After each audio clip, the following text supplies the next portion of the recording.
car, SUV, or truck, guess what? You're in luck. Frontier Motors is down the street. Got the best deals that can't be beat. Don't overpay, come in today. Doing business the old-fashioned way. Frontier, we got the right price. Frontier, we'll treat you mighty nice. Frontier Motors, low overhead country. Well, I couldn't have sung it better myself. Not that he would have allowed me to. Low overhead prices, that's just another word for Frontier Motors at 230 Beverly Parkway. We will be together for the remainder of this half hour here.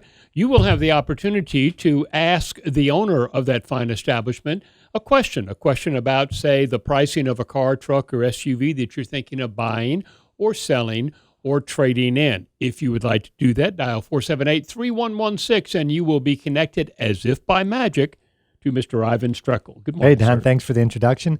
And here we go again, double format. This is WCOA Radio, which we are live on the radio right now. So if you're driving down the road and you have a question about what your car might be worth, you can join us.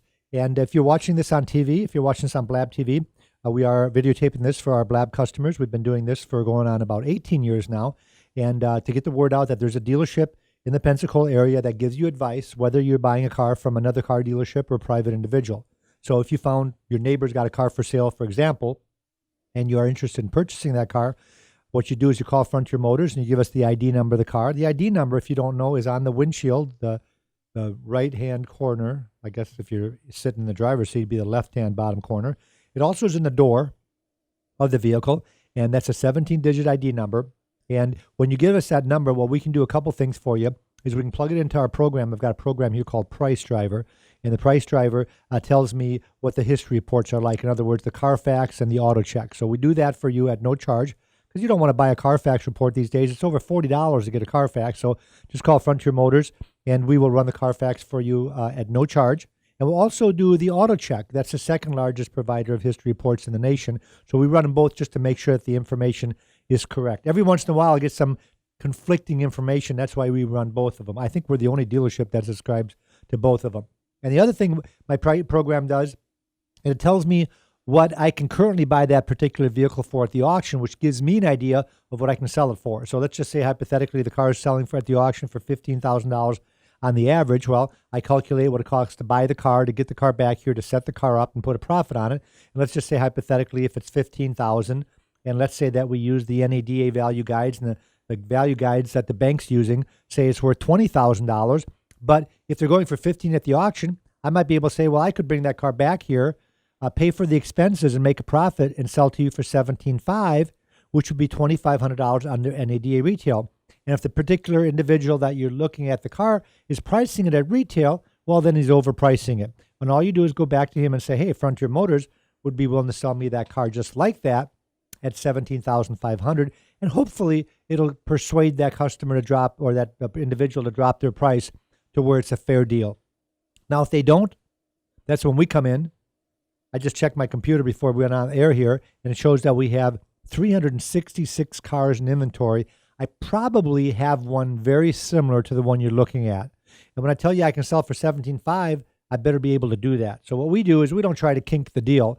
I had a customer last week that brought me a car from another dealership. And the first thing I told him is, don't tell me what they're asking.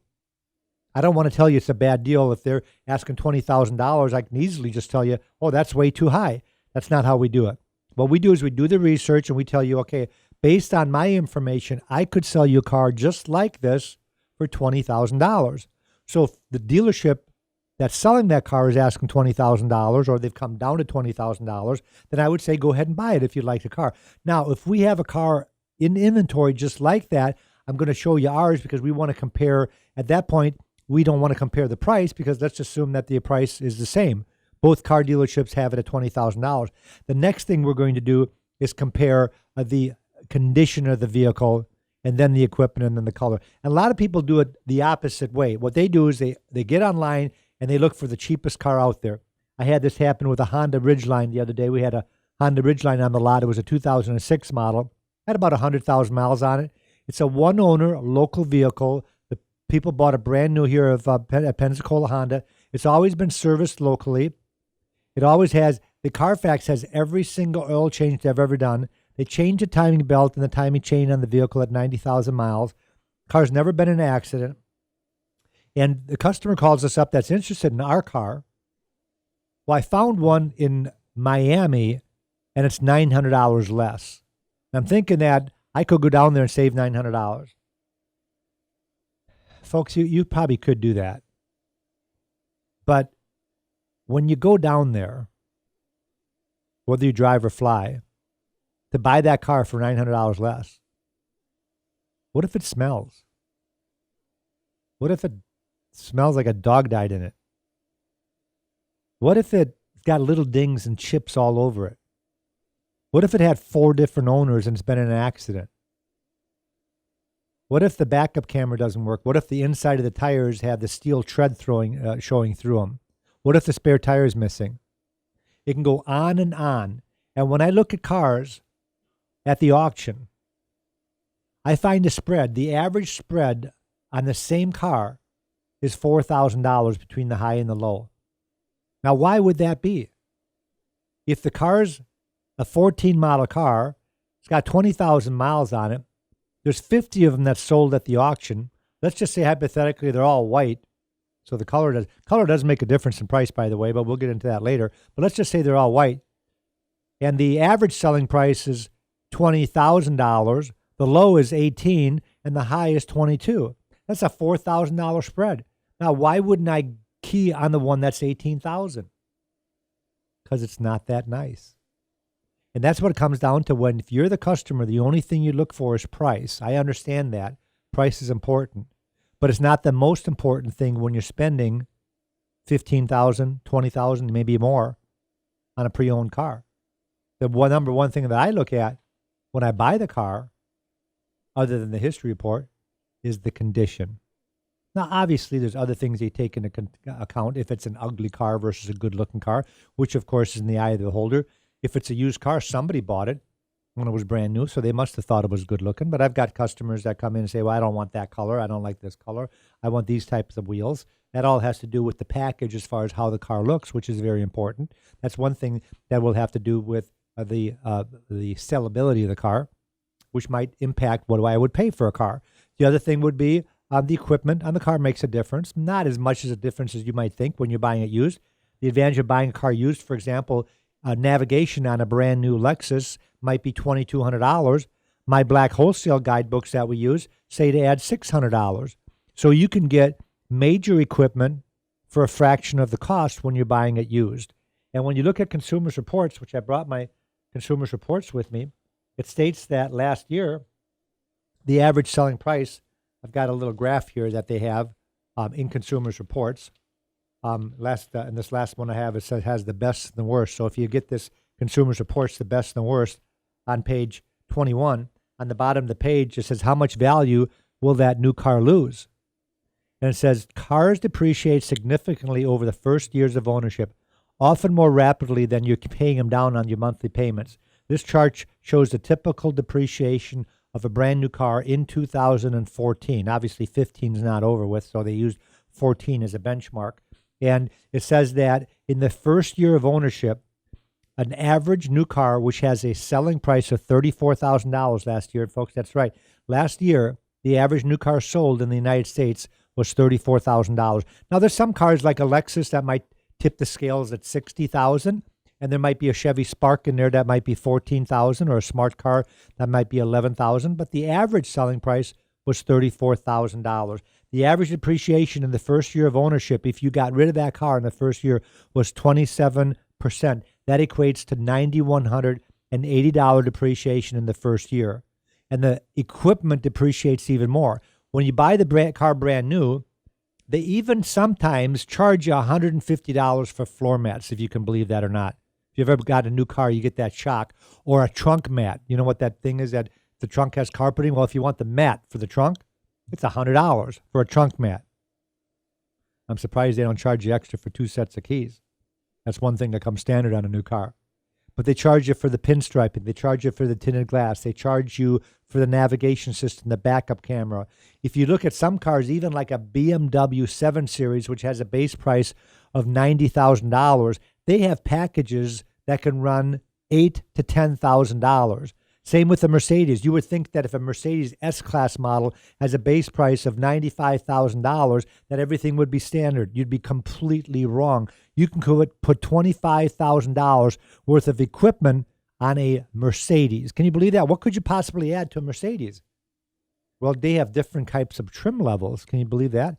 Some of the Mercedes and some of the BMWs come with vinyl interior. They actually charge you extra for leather. That doesn't happen when you buy the car 1 year old because of the depreciation. And that's why you have a double whammy when you buy a 1 year old car at Frontier Motors. The original customer lost 27%, but he lost even more on the equipment. Obviously, the more expensive the car, that 27% on a $100,000 car is a $27,000 depreciation within the first year. Now, a Chevy Spark at $13,000 isn't going to depreciate $27,000, obviously. It might depreciate $3,000 or $4,000 in the first year. But at Frontier Motors, what we do is we sell the alternative to new. So there's a couple things that we do in the Pensacola area for customers that aren't even customers of ours. Number one, we tell you what your car is worth.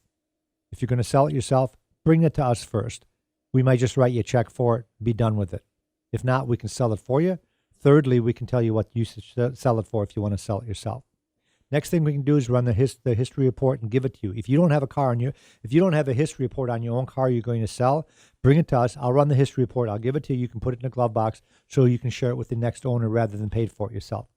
Number three, if you're going to be buying a car somewhere else, I'm going to tell you what to pay. I can do the history report on that particular car. The fourth thing we can do for you in the Pensacola area is if you have gotten into an accident and it wasn't your fault, we can give you a letter of diminished value. If you don't know what that is the new value of your car of what it is worth now after the repair, because it's going to show up on the history report that you just had an accident, the airbags were deployed, it had to be towed to the body shop. Well, what does that do to the value of your car? It's going to depreciate it. So what I'm going to do is give you a letter in writing so you can go back to the insurance company and hopefully they'll help you out with the fact that your car has now been diminished in value. The fifth thing we can do is if they total the car, don't accept the insurance company's offer, stop it at Frontier Motors and let us give you an idea of what we feel they should be paying you for that car. Most of the time, the amount of money they're offering you is going to be less. And that's one of the things that you want to know when you get insurance on that brand new car. Everybody's seen that Geico. Well, I'm not sure if it's Geico or if it's one of the insurance companies. Have you seen that where I bought a brand new car, it got totaled the next week, they only want to pay me 80% of the value of the car? How does that happen? Well, they call that depreciation. You want to go with an insurance company that gives you replacement value if you're buying the car brand spanking new. We have a Chevy Corvette that has a $75,000 window sticker. I have the original window sticker. It was bought here in Pensacola. I'm not sure if they bought it at Pete Moore at Sandy Stanton. It was bought at in Pensacola. It's a $75,000 window sticker. Has 4,000 miles on it, and I can sell the car for $64,000. That's a pretty good depreciation, and I'm still making money at that price. That's a $10,000 depreciation, and the car is not a year old yet. We have a 2015 Hyundai Santa Fe on the lot with 600 miles on it. We have a Jeep Wrangler 4-door, 4-wheel drive on the lot with 1,000 miles on it. A Buick Regal with 1,000 miles on it. A Nissan Quest with 1,000 miles. A Lexus RC350 2-door sports car. They just hit the market a couple of months ago. I've got one on the lot with 1,000 miles on it. Matter of fact, I drove it to the radio show, and the girl that answers the telephone at the radio station. The receptionist. Yeah, what's her name? Denise? What's her name? Where? Right in front here. Well, you'll keep that. She's been there for a while. Yeah, she's been there for a long time. Kathy is her first name. Yeah, Kathy. I'm sorry, not Denise. Kathy. Yeah. She ran out and she said, "Wow, what a car!" Yeah. Because it's got the wow factor. It's that burgundy exterior color. It's a 2-door sports car. If you've never seen one, stop at Frontier Motors. You don't have to go to Lexus Mobile to look at one. But it has the wow factor. And this is a car that you can save about $6,000 on a brand new one. It's got 1,000 miles on it. Folks, I can go on and on. I got pages and pages of cars like this with 366 cars. We have 150 of those cars have less than 15,000 miles on it. So you can kind of get the gist of what we specialize in at Frontier Motors. It would be called the alternative to new. So if you're thinking of buying a brand new car, or maybe it's not you, maybe it's a friend or relative or somebody that you work with saying, I'm going to go buy a brand new car. Say, whoa, before you do that, stop at Frontier Motors. And even if you're not going to buy from them, ask them for a free appraisal on your trade-in. Let's say you are going to buy a brand new Lexus RC350, and you're going to go to Lexus Mobile. Let's say you got a diesel pickup truck you want to trade in. How excited do you think that Lexus dealership is going to be about your diesel pickup truck? Not too darn excited. They don't have too many people coming on their lot saying, hey, you got any diesel pickup trucks? Well, we do at Frontier Motors because we're an independent dealership. We sell every make and model. We have a really good heavy-duty truck business. We have a really good small truck business. We have a good sports car business, economy car business, luxury car business, van business. We have them all, folks. So we don't discriminate about what model you have. So we'll give you a high appraisal on that car. I had it happen the other day, Don, where a customer went and bought a brand new Toyota at Bob Tyler Toyota. Mm-hmm. They bought a brand new Venza. They came to me with their trade-in, and I praised the trade-in. He says, that trade-in value is higher than theirs. But I couldn't talk him into a used one. I had a 14 sitting there. I could save money. He says, I always buy brand new. I said, okay. I wasn't going to argue with him. You know, Well, of course I could not. save you $5,000. I don't care about that. Don't even tell me that. I don't want to feel bad. I said, okay, I won't tell you that. But he said, while you're here, why don't you praise my trade-in? I gave him the figure on it. He says, that's more than they're giving me. So he says, well, what? I've heard the show. He said, I'm going to go up there and trade my car in and tell them they have to give me the higher appraisal and they can sell it right to you. I says, do that. I'll verify the appraisal. Mhm. I want the car. Right. So he went up there. He made his deal. They gave him the extra money. I never got the car. Ah. What it forced them to do is just to appraise the car at the level that I appraised it for. And I don't know what the difference is. I don't want to make them look bad. It wasn't a huge difference, but he didn't care because, they get a tax credit when you trade in a car. But I told him you can get the best of both worlds. You can trade it over there. His car was about a $20,000 car. The tax credit on that's about $1,600. It's a pretty good chunk. In other words, if you're buying a $30,000 car and you're trading a $20,000 car, you have a $10,000 balance. You only pay the taxes on $10,000, which is about $750. Well, if you don't have a trade-in, you got to pay taxes on $30,000, which is quite a bit more. So what I did is I said, go ahead and trade it there. You're going to get the tax savings because you only pay the taxes on the balance. And I'll buy the car right from them because I don't have to pay the taxes. The next owner pays the taxes. He said, man, what a great idea. I'll do that. So he went up there and traded the car, and he was happy with the car he got, was happy with the deal he got. He loves those guys over there. Everything's cool. He wasn't, he liked the deal, and he was a little disappointed that I didn't get the car because he emailed me a couple of days later and said, Ivan, did you get the car? Matter of fact, he says, I got a neighbor that's looking for that car. Mhm. Is it on your lot? I said, they never gave it to me. Yeah. All they did is reappraise it and kept it. And I course. think what happens sometimes, Don, what they do is they say, well, if they're thinking it's worth that kind of money, why don't we think it's worth that kind of money? Especially if it's the same make and model. In other words, if you got a Lexus and you're buying a Lexus, why would I appraise a car higher on the same make and model than they would? You'd think the highest appraisal would come from the dealer you're doing business with. That's not always true, folks. And the reason it's not true is let's say that you have an ES350 and you have a 13, you're trading at Lexus Mobile. And you think, well, I'm going to get the best trade in there because they're a Lexus dealer. Nuh-uh. If they got 5 of them lined up, how excited do you think they're going to be about getting another one just like the one they already have, especially if it's the same color and the same miles? They're not very excited. So they're going to lower that appraisal because they don't really want that car. And that's going to affect your appraisal. And that's why you stop in at Frontier Motors to make sure that you get our number in writing. When I give you an appraisal, it's good for 7 days. In other words, I'm going to write you a check. I hold that money in escrow for you because I'm going to get that car within 7 days. Now, if you come in afterwards, that doesn't mean I'm not going to buy it. I just got to make sure I still got the money. They didn't go out and buy a couple of them since then. We had that happen the other day with the Toyota Highlander. We gave a customer a bid on a Highlander 2 weeks ago, and they came back and said, okay, I'm ready. I said, I bought 3 Highlanders since then. I don't need that car anymore. So that's why we put a limit on it. Most of the time, we're still going to take it. Or if I sell 1 or 2 of ours, I'm still in. And even though we have 366 cars in inventory, and I have lots of multiples. And for matter of fact, a Ford pickup truck. Let's use an example of a Ford pickup truck. I don't know if I said it on the show last time, Don, 2 weeks ago. I said we were out of Ford F-150s. And we talked about the number one selling vehicle in the nation. Yeah, you guys taught me that early on. I've never gone wrong for year after year saying that is the number one vehicle, not car, vehicle in the nation. It is. Up to date, just for this year, the Ford F-150 sold 357,000 pickup trucks through June. Number 2 was a Chevy Silverado at 275, almost 90,000 less. Number 3 was a Dodge Ram, not a Dodge Ram, they call it a Ram pickup truck with 212. So you can imagine what happens at Frontier Motors when we ran out of F-150s 2 weeks ago. So I got the word out on the radio station here that I need F-150s and 250s and 350s. And everybody responded. Some of them were dealers that listened to the show. Some of them were customers. I'm happy to report I have 11 F-150s and 2 F-250s on the lot just in the last 2 weeks. We can handle multiple vehicles.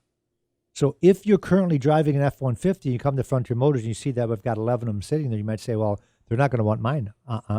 We want as many as we can get.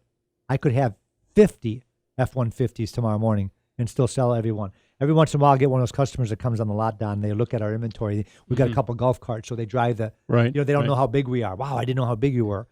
And they come back, and after being outside in the heat, they come back inside, and I hear them telling the salesman, man, business must be really bad. And he says, well, why do you say that? Look at how many cars you guys are stuck with. Folks, we're not stuck with anything.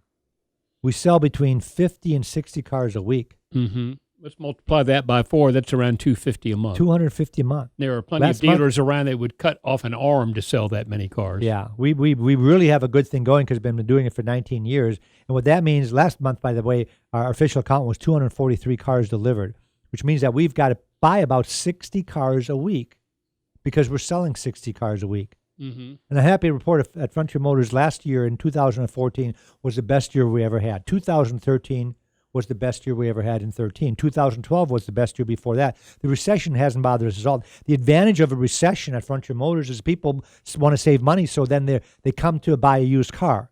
The advantage when you're pulling out of a recession, there's more people in the market. Even though there's more people right now buying new cars, which there are, this might be a record year for new car sales. It's going to be tough to say we're halfway through the year. But if we keep going like we had the first half of the year, it's going to be a record year for new car sales ever. Now, how does that affect Frontier Motors? There's more used cars out there. People are trading their used cars in, which means that the used car values are dropping, which means I'm getting a better deal and I can give you a better deal on the car. My profit doesn't change. I sell the cars for a profit, but if I can buy that same car $1,000 less, I don't make $1,000 more. I'm dropping my price $1,000. The lower I can buy the car, the more you're going to save. And that has to do with this depreciation that they say at 27% the first year. And the second year depreciation is 37%, and the third year depreciation is 46%. So after 3 years, you're losing almost half the value of the car. So why in the heck would you buy a brand new one? Let somebody else do it. Let the people in Atlanta buy a brand new one, or Orlando buy a brand new one. I'll go buy them there after they get tired of them. People always ask me, why do you get a car on the lot, Ivan, with 600 miles? I don't really care where the car came from. I really don't. People say, well, don't you care? I said, I don't care. What I care about is that it's never been painted on. It's never been an accident. It's not a lemon law buyback. It's never been smoked in. And it's like brand spanking new. And I'll bet you this Hyundai Santa Fe, when you come and look at that, you open I bought some cars at the auction that still have the plastic on the seats. But because I'm a used car dealer, I got to sell them as used. I'm not a new car dealer. Now, for all intents and purposes, the Santa Fe that I've got with 600 miles on it, brand new. Some of their cars, some of the new cars in inventory, if they're dealer trades, have more than that miles than that. Mm-hmm. If a dealer trades it from here to Atlanta and back, you could have a brand new car on the lot that's never been titled, got 700 miles on it. Comes from Orlando, it's got 500 miles on it. Comes from Miami, it's got 700 miles on it. But it's brand spanking new. So at Frontier Motors, that's one of the things that we do. And folks, I'm making a real short story long by telling you that you lose your butt when you buy a brand new one. And you're going to save a ton of money when you buy one that's 1 year old. We had the largest inventory for independent dealership in this area. I don't want to say the whole state because I don't know what's going on in Miami. A couple of years ago, I got a magazine that says that we're rated the number one selling dealer in the state, but I'm not sure if that's true or not. I know that we have a lot of customers that come back to us year after year after year, and they heard the show and they bought from us before. They trust us, and they say, hey, Ivan, I know you're going to make a profit, but I always say I'm never going to rip you off. I'm going to do the research to make sure that I'm going to have the very best deal possible. If it's not exactly the best price, it's going to be the most contented vehicle, in other words, the most equipment vehicle, or the best condition vehicle. So if I've got a car that's $20,000 and everybody else around me is $20,000, that doesn't mean I have the best price deal. But my car is going to be the nicest. It's going to have the best tires on it. It's going to be a non-smoker. It's going to have a clean history report. It's not going to have any issues. It's going to come with a warranty. If it's not a car that's under 36,000 mile warranty, which is the factory warranty, we put a 90-day warranty on every car we sell that's under 15 years old. Who does that? I had a customer the other day, was a transmission, that's right. It was a transmission that went out on a car they bought 2 weeks after they bought it. They went back to the dealer. The dealer pulled out the packet of their folder and pulled out that window sticker and went in their face and said, Mr. Customer, you signed this window sticker as is. What are you even doing back here asking me for help on your transmission? You bought the car as is. Who would do that? I'll tell you what, that customer is never going back to that dealer again. At Frontier Motors, you'd pay a $100 deductible, and that $6,000 transmission would have been free, even without buying an extended warranty. Because we put a 90-day warranty on every car, engine and transmission. Most of them are under factory warranty anyways, but the ones that aren't, we do that. Car could have 140,000 miles on it. You still get a 3-month warranty on it.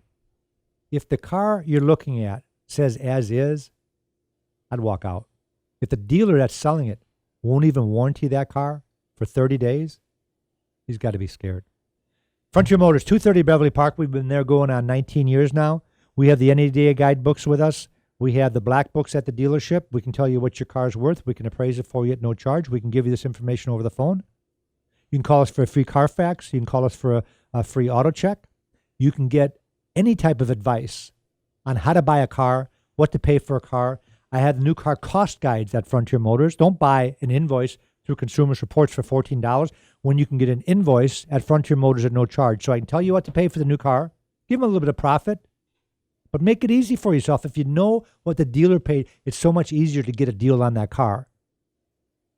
But the main thing we do is help you. And we do this whether you buy a car from us or not. And we know that if we help you, the next time you're in the market, you're going to send your friends and relatives to Frontier Motors. Not where you bought the car necessarily, is who helped you get the deal on the car. That's Frontier Motors, 230 Beverly Parkway. Thanks for listening and thanks for watching. Have a great day. Auf Wiedersehen. Frontier Motors is down the street. Got the best deals that can't be beat. Don't overpay. Come in today. Doing business the old-fashioned way. Frontier. We got the right price. Frontier. We'll treat you mighty nice. Frontier Motors. Low overhead country.